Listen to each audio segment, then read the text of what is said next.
وقال أيضا فمن شذ في النار.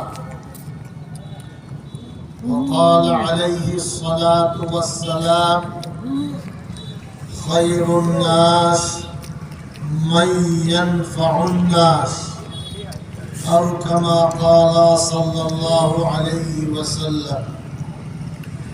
صدق الله العظيم وصدق رسوله النبي الكريم।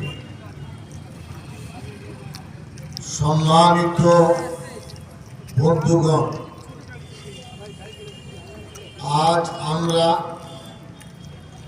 Sabang block শাখা সংগঠনের আহ্বানে এখানে উপস্থিত হয়েছি। আমার পূর্বে জেলার এবং ব্লকের অনেক কর্মী, দায়িত্বশীল ব্যক্তিত্ব আপনাদের সামনে বক্তব্য রেখেছেন।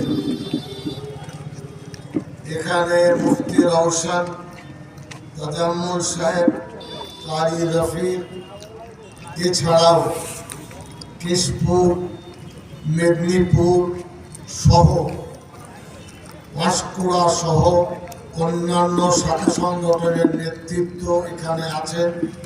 জেলার নেতৃত্বরা এখানে উপস্থিত আছে। মাগরিব পর্যন্ত সময় মিনিট 35-40 আপনাদের সামনে ইনশাআল্লাহ কিছু কথা বলার চেষ্টা করব। অনেকের মনে একটা প্রশ্ন উঁকি মারছে যে সাহেব, আপনি তো রাজ্যের মন্ত্রী, আবার জমিয়তের সভায় এসেছেন, এর উত্তরটাও আপনারা এখানে পাবেন ধীরে সুস্থে। জমিয়তের মানে হলো সংগঠন, ঐক্যতা।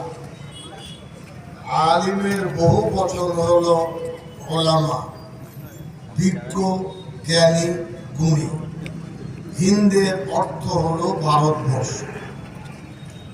এই তিনটে শব্দকে একত্রিত করলে দাঁড়ায় যে ভারতবর্ষের বিজ্ঞ, জ্ঞানী, গুণী, ধর্মসম্মত বুজুর্গানে দিনের সংগঠনের নাম হলো জমিয়তুল